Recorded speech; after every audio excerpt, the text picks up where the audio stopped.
Welcome friends. Today topic is cooling tower. The cooling tower are very important part of chimney. Part of many chemical plants. The primary task of cooling tower is to reject heat into the atmosphere. They represent a relatively inexpensive and dependable means of removing low-grade heat from cooling water. The makeup water source is used to replenish water lost to evaporation.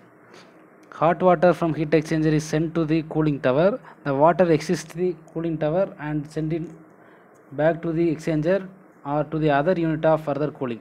The typical closed loop cooling tower system is shown in the slide. Here the cooling tower gets the hot water from the plant heat exchangers, and the process of cooling tower is to reduce the hot water temperature and send again to the plant heat exchangers. During the cooling process, the cooling tower extract the air from atmosphere with either natural or forced draft fans. Okay. Then the types of cooling tower. First, the cooling towers fall into two main categories. One is natural draft and another one is mechanical draft. In natural draft towers use very large concrete chimneys to introduce air through the media. Due to the large size of these towers, they are generally used for water flow rate above 45,000 meter cube per hour. These types of towers are usually used only by utility power stations. Then second one, mechanical draft towers utilize large fan to force or suck air through circulated water. The water falls downwards over fill surface, which helps increase the contact time between the water and the air. This helps maximize heat transfer between these two. Cooling rates of mechanical draft towers depend upon their fan diameter and speed of operation. Since the mechanical draft cooling towers are much more widely used, the focus in topic are also. In mechanical draft cooling towers, we have in following airflow arrangements. One is counterflow induced draft, second counterflow forced draft, and third counterflow induced draft. In a counterflow induced draft design, hot water enters the top while air is introduced at the bottom and exits at the top. Both forced and induced draft fans are used. In a cross flow induced draft towers, the water enters the top and passes over the fill. The air, however, is introduced at the side either on one side or opposite sides. And induced draft fan draw the air across the wetted fill and expels it through the top of the structure. The figure illustrates various cooling tower types. Mechanical draft towers are available in the large range of capacities. Normal capacity range from approximately 10 tons to 2.5 meter cube per hour flow to several thousand tons and meter cube per hour. Towers can be factory built or field erected. For example, concrete towers are only field erected. Many towers are constructed so that they can be grouped together to achieve the desired capacity. Thus, many cooling towers are assemblies of two or more individual cooling towers or cells. The number of cells they have, 8 cell tower often refers to such towers. Multiple cells towers can be linear, square, or round depending upon the shape of the individual cells and whether the air inlet are located on the sides or bottom of the cells. Then next topic is components of cooling tower. The basic components of an evaporative towers are frame, casing, fill, cold water basin, draft eliminators, air inlets, louvers, nozzles and fans. First one is frame and casing. Most towers have structural frames that support the exterior enclosures, motors, fans and other components. With some smaller designs such as some glass fiber units, the casing may essentially to be the frame. Then second part is fill. Most towers employ fills made up of plastic or wood to facilitate heat transfer by maximizing water and air contact. Fill can either to splash or film type. With the flash fill, water falls over a successive layers of horizontal splash bars, continuously breaking into smaller droplets while also wetting the fill surface. Plastic splash fill promotes better heat transfer than the wood splash fill. Film fill consists of thin, closely spaced plastic surfaces over which the water spreads, forming a thin film in contact with the air. This surface may be flat, corrected, honeycombed, or other patterns. The film type of fill is the more efficient and provides same heat transfer in smaller volume than the splash fill. And third, cold water basin. The cold water basin located at or near the bottom of the tower receives the cooled water that flows down through the tower and fill. The basin usually has a sump or low point. In some forced draft counterflow design, however, the water at the bottom of the fill is channeled to the perimeter through the functions as a cold water basin. Propeller fans are mounted beneath the fill to blow the air up through the tower. With this design, the tower is mounted on legs, provided easy access to the fans and other motors.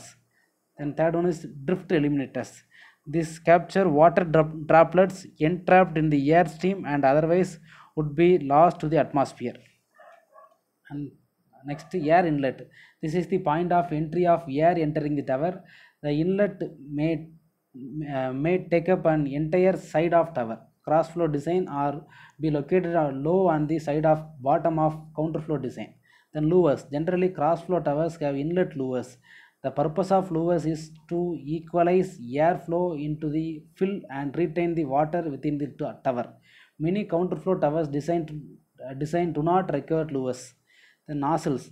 This provides the water sprays to the wet the fill.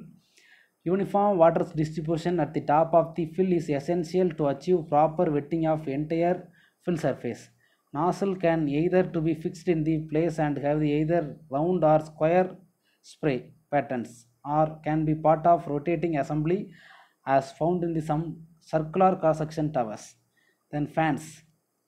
Both axial and centrifugal fans are used in towers. Generally, propeller fans are used in induced draft towers, and both propeller and centrifugal fans are found in forced draft towers. Depending upon their size, propeller fans can either to be fixed or variable pitch. A fan having non-automatic adjustable pitch blades permits the same fan to be used over a wide range of kilowatt, with the fan adjust to deliver the desired airflow at the lowest power consumption. Automatic variable pitch blades can vary is airflow in response to changing the load conditions. Then tower materials. In earlier days of cooling tower manufacture, towers were constructed primarily of wood. Wooden components included the frame, casing, louvers, fill, and often the cold water basin. If the basin was not of wood, it likely was of concrete. Today, towers manufacturers fabricate towers and low tower components from a variety of materials. Galvanized steel, various grades of steel, glass fiber, and concrete are widely used in tower construction, as well as aluminum and various types of plastics for some components. Then cooling tower performance. The important parameter from the point of determining the performance of cooling towers are represented in the figure. For approach, range.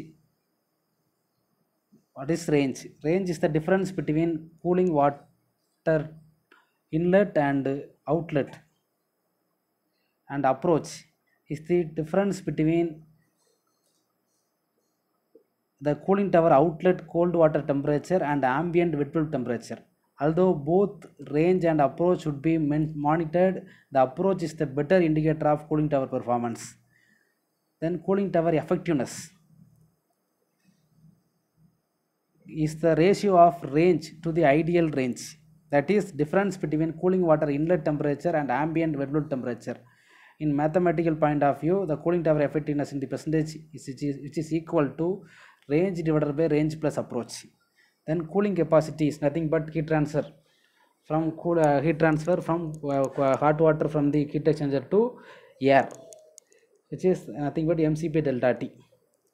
Then next, Evaporation loss is the water quantity evaporated for cooling duty, theoretically for every 10 lakh 1000 kilocalorie heat rejected. Evaporation quantity works out to 1.8 meter cube.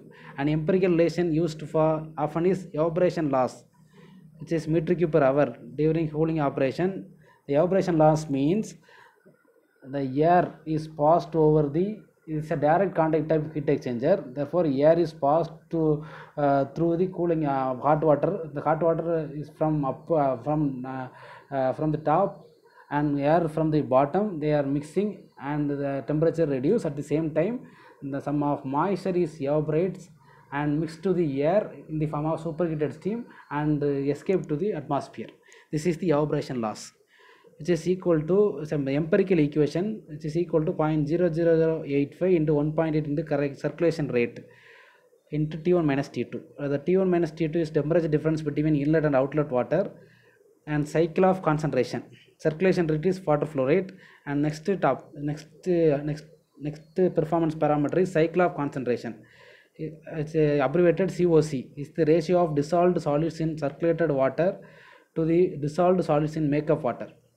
Then blow down losses depend upon cycle of concentration and the evaporation loss, and is given by relation. Already all of you known what is blow down. Blow down is removal of dissolved particles from the water. Then the blow down is equal to evaporation loss divided by COC minus 1, because evaporation loss is a cause for addition of makeup water. In makeup water, there is some dissolved materials are there, therefore which is the cycle of concentration. Then the particles must be removed through blow down operation. Therefore the blow down loss is evaporation loss divided by COC minus 1. Then liquid gas ratio is a very important parameter while computing the cooling tower performance. A cooling tower is a ratio between the water and airflow rates. In thermodynamically, the energy balance between them, cooling tower and gas, L into T1 minus T2 is equal to G into H2 minus H1. L is a liquid, which is hot water from the exchanger, and G is a airflow rate, and T1 T2 are cooling water inlet and hot water inlet and exit temperatures, and H2 minus H1 is the air inlet and enthalpy of air inlet and exit. Then efficient system operation. First one is cooling water treatment. Cooling water system is one of the critical utility in power plants, process industries, and in air conditioning systems. The power plant performance, chiller performance have direct effect on energy consumption based on cooling tower temperature, which in turn is maintained by good cooling water treatment. The various problems in cooling water system and corrective measures required are discussed below. First one, water side problem, which are corrosion and or scale formation, then biological, microbiological falling, and deposit formation. The first one is corrosion, being not a precisely understood phenomenon, is a function of various factors, of which the following are the main factors responsible for promoting corrosion in the system: high salinity of the water, low pH, low alkalinity, presence of corrosive gases, mainly oxygen and CO2, dissimilarity of metals. Well, those are the reason for the corrosion. Corrosion can either lead to failure of the metallurgy and or deposit formation of corrosion products.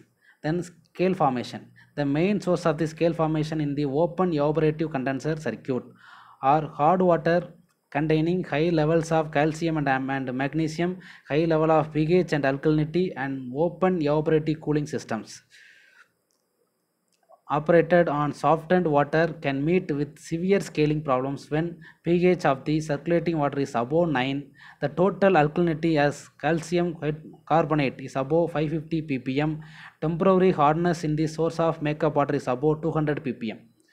Then biological or microbiological falling. Systems exposed to sunlight often meet with the severe problem of algae formation. Other problems associated with algae are slim moss, fungi, and various species of bacteria. Bacteria being miniature bodies of which growth is not controlled and can lead to the formation of fine masses of suspended particles that lead to falling and deposit formation. Algae obviously block the nozzles of the cooling tower and thus reduce temperature drops of the tower. Slim masses again are responsible for falling and deposit formation. Then deposit formation, foreign matter such as turbidity, sand, slit, mud, airborne debris and other suspended impurities are the sources of deposit formation.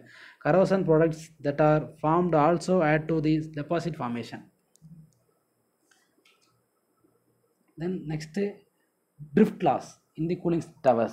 It is the very different. It is very difficult to ignore drift from the cooling towers. Nowadays, most of the end user specification calls 0.00% of drift loss.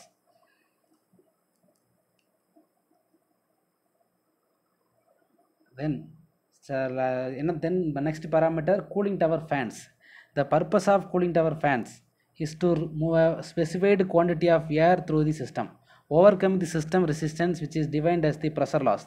The product of airflow and pressure loss is the air power developed work done by the fan. This may also termed as the fan output, and input depends on the fan efficiency. The fan efficiency in turn is greatly depend on the profile of blades.